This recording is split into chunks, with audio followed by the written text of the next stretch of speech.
Breaking news from Old Trafford. Manchester United's 2-2 draw against Nottingham Forest left fans puzzled.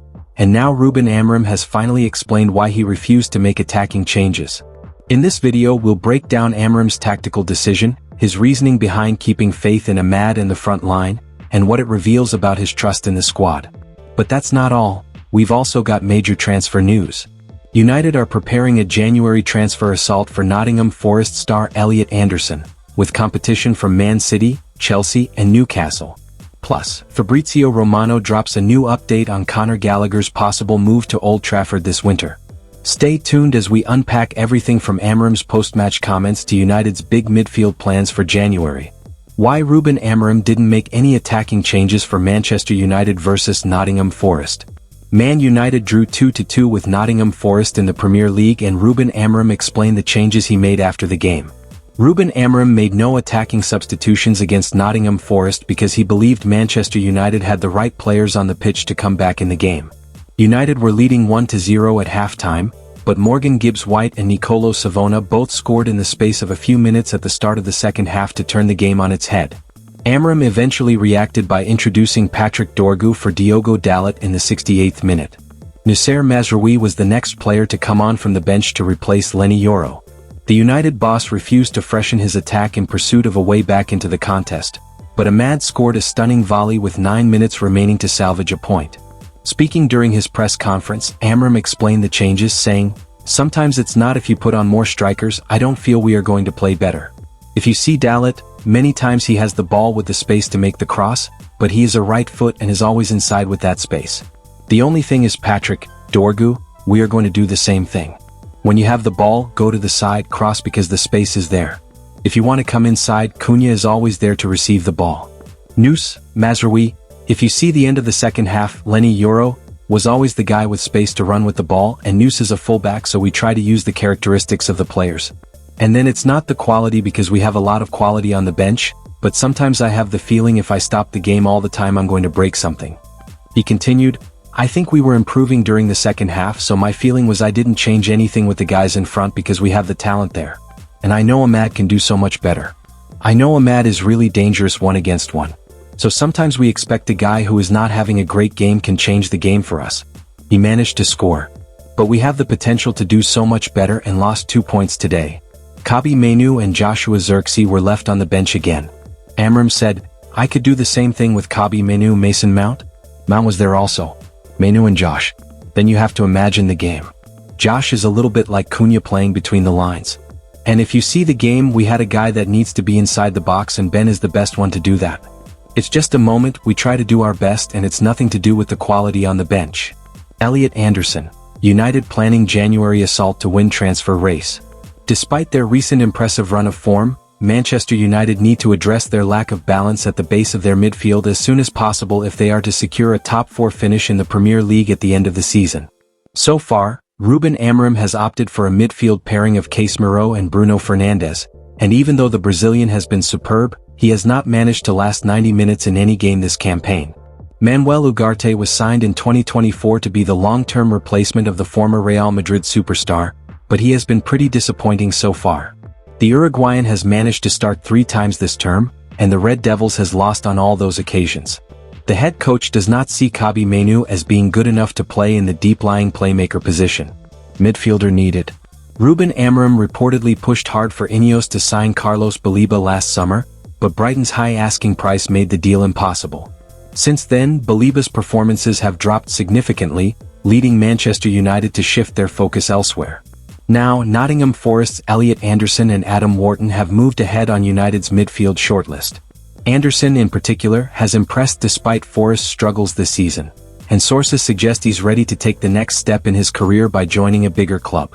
That has attracted attention from several Premier League giants, Manchester City, Chelsea, and Newcastle United, all keeping close tabs on his situation alongside Manchester United. Forest have reportedly placed a huge £100 to £120 million price tag on Anderson to scare off suitors, but according to Caught Offside, United believe they can strike a deal for considerably less. With INOS determined to land the 22-year-old playmaker, Manchester United are preparing to step up their pursuit in January, hoping to beat their rivals to one of England's brightest young midfield talents. The three-time Champions League winners are ready to offer Forest £70 million in the winter window for the phenomenal maestro. Given Forest are in the relegation zone, this money might be hard to turn down. Manchester United are ready to step up their efforts to sign Nottingham Forest midfielder Elliot Anderson this January, as first reported here for the Daily Briefing. Sources have told me that Man United are really keen on Anderson, though they would face paying as much as £70 million for the England international. Elliot Anderson race heating up. It is also anticipated that they will face particularly strong competition from Manchester City, while Chelsea and Newcastle United will also be names to watch in the race for his signature. A source told the website, United see Anderson as a perfect option and a long-term investment, though they could also accelerate their efforts for him this January. There is a unanimous feeling among the directors, Ruben Amorim, and his coaching staff that Anderson would be a great addition in that position. With Elliot Anderson keen to make the England team for the World Cup next year, a move to Old Trafford might help with that. At least that is what Ineos will be banking on. Manchester United are interested in completing the signing of Atletico Madrid midfielder Conor Gallagher in the January transfer window. The Red Devils may have found some real form for the first time under Ruben Amorim, but it is also clear that midfield reinforcements are needed, whether that be in January or next summer. Casemiro feels almost certain to leave United at the end of the season despite finding his goal-scoring boots recently, departing when his contract expires, so bringing in a younger alternative to marshal the troops in front of the defense is key. Manchester United continue to face problems with their midfield depth under Ruben Amorim. Yemen. Summer signing Manuel Ugarte hasn't yet lived up to expectations, struggling to make a consistent impact since his arrival, while Mason Mount's recurring injuries have made it difficult for him to maintain form or fitness. As a result, Amorim has been left with limited reliable options in the middle of the park.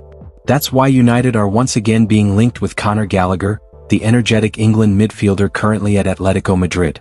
According to transfer expert Fabrizio Romano, speaking on his YouTube channel, Manchester United remain very interested in bringing Gallagher to Old Trafford, and a loan deal in the January transfer window could be on the table if Atletico Madrid are open to letting him go.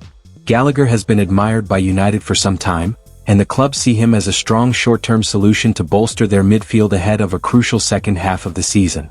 I told you several times that Man United want to add a midfielder, but in this moment to go for a very expensive midfielder in the January transfer window might be difficult.